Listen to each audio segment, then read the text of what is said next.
మీ దగ్గర అయిపోతానే ఊరికి పోతాం. ఆంటీ ఇక్కడ కరీంనగర్ యూపీఎస్ అయిపోయిన తర్వాత డైరెక్ట్ అయితే పెళ్ళికే వస్తారు.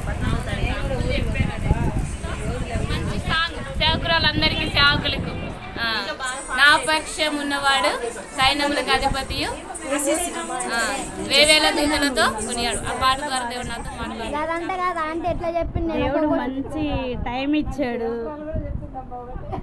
అందరితో మంచి సహవాసం ఇచ్చాడు. హ్యాపీ.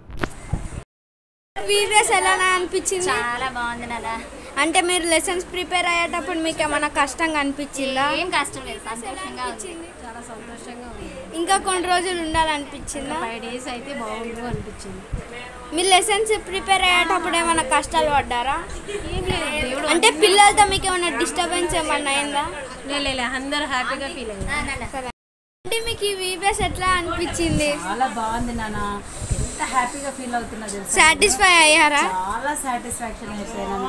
ఇంకా మీకు తండ్రి అట్లా ఇంకా ఎక్సలెంట్ ఈ సియోన్ వీడియోస్ లో తెలుసా. ఇంకా కొన్ని రోజులు ఉండాలనిపిస్తుంది. అట్లే అనిపిస్తుంది. ఆంటీ వాళ్ళు, అంకుల్ వాళ్ళు ఎంతో హ్యాపీగా ఫీల్ అవుతున్నా. మళ్ళీ మిస్ చేసుకుంటాం. చాలా వందనాలు. చాలా హ్యాపీగా ఉంది. సేవకురాలు రావడం కలవడం, ఈ ఏరియా అంతా కొత్త. ముఖ్యంగా బ్రైట్లీ ఇంకా మిస్, ఇంకా పిల్లలు ఇంకా చాలా హ్యాపీ. చాలా హ్యాపీ. మీరు అందరూ వచ్చినందుకు, అడ్జస్ట్ అయినందుకు చాలా సంతోషం. సియోన్ వాళ్ళందరికీ ప్రైజ్ లార్డ్, సేవకురాలందరికీ ప్రైజ్ లార్డ్. నాకేమనిపించింది అంటే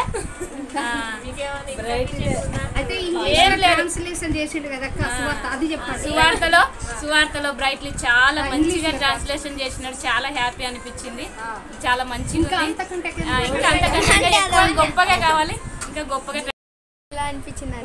చాలా హ్యాపీగా ఉంది. 3 days చక్కగా నడిచింది. తర్వాత నేనైతే టామ్ ద్వారా ఒకటి తెలుస్తుంది, ఎందుకంటే విసిగకుండా సేవ చేయాలి కదా. టామ్ కూడా అలాగే చేసినాడు.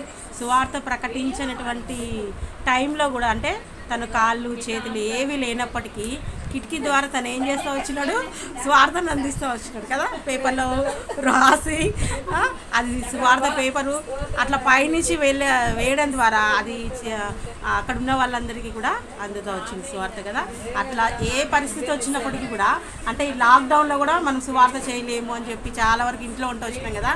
నిజంగా దీని ద్వారా అయితే నేను నేర్చుకునేది ఏంటంటే, ఏ టైం వచ్చినా, అంటే ఏ పరిస్థితి వచ్చినప్పుడు కూడా మన సువార్తని ఎవరికో ఒకరికి రోజు ప్రతిదినం సువార్తని అందించాలని దేవుడు నాతో మాట్లాడుతూ వచ్చినాడు. అది ఏం మాట్లాడినాము.